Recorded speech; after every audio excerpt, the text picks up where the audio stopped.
Et donc salut à tous et bienvenue. Aujourd'hui je vais vous présenter mon Quest 3 que j'ai enfin acheté. Je possédais auparavant un Quest 2 de 256 Go, le plus gros modèle. Et qu'est-ce qui m'a fait changer? C'est surtout, je voulais avoir une meilleure qualité d'image et une meilleure fluidité, quelque chose qui soit plus naturel aux yeux. Et du coup, le Quest 3 était le meilleur dans le domaine et surtout aussi en réalité mixte. Je voulais quelque chose de plus clair, qu'on puisse utiliser le casque tout en ayant le casque sur la tête, quoi. C'est aussi simple que ça. Et pour moi, la réalité mixte est très importante dans la VR.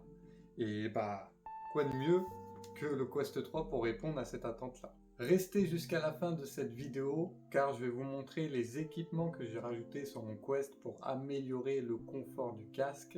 Car la sangle d'origine c'est bien, mais c'est mieux avec une autre sangle un peu plus confortable, surtout quand on regarde des vidéos ou des films. Alors restez jusqu'à la fin de cette vidéo car je vais vous présenter ces équipements-là. Allez, place au déballage.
voilà, je suis très content de posséder ce Quest 3. Franchement, en termes de qualité d'image et de fluidité, entre le Quest 2 et le Quest 3, il y a vraiment un monde. Euh, pour vous dire, quand vous mettez votre casque sur les yeux, vous avez cette sensation plus naturelle. Quand vous retirez votre casque, vous n'avez pas l'impression, au bout d'une heure, 2 heures, que votre vue s'est habituée à quelque chose qui n'est pas naturel. Et avec le Quest 3, ça a ce côté un peu plus naturel et ça, c'est vraiment top. Mais vraiment très top.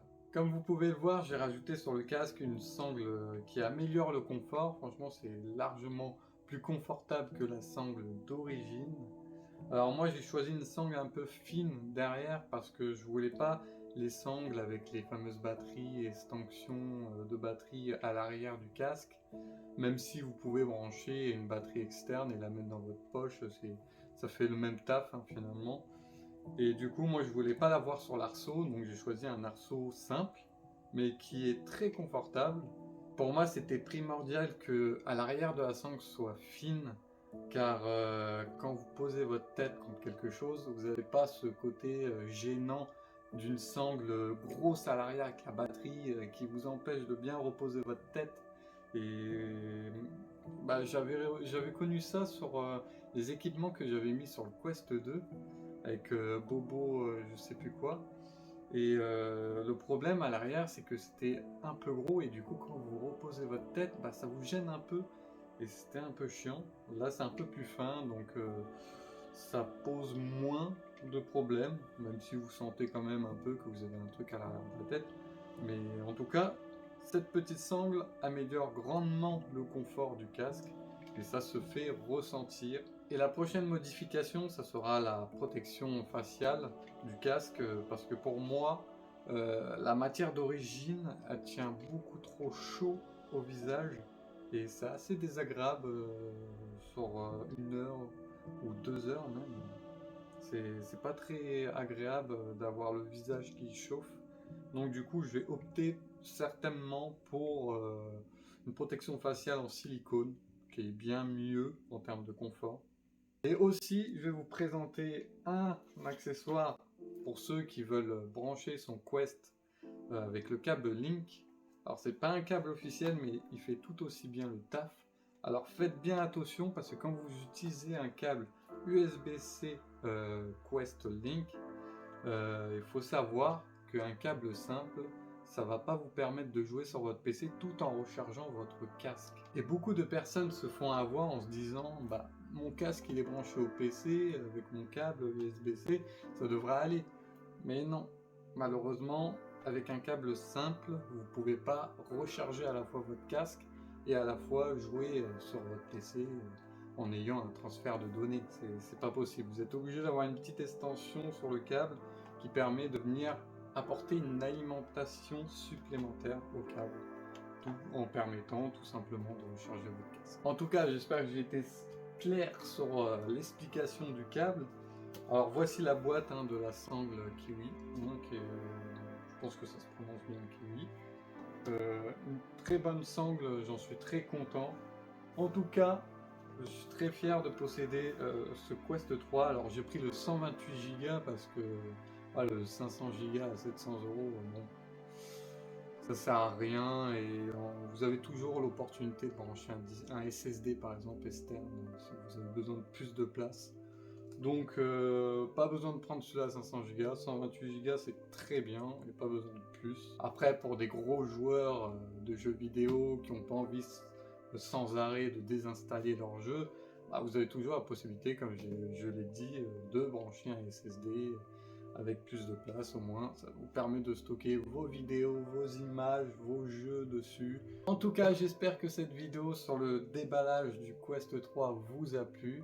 Moi, je suis très content. N'hésitez pas à laisser un commentaire et un j'aime pour me le faire savoir, ça me fera énormément plaisir. Et moi, je vous dis à la prochaine pour une nouvelle vidéo. Allez, salut!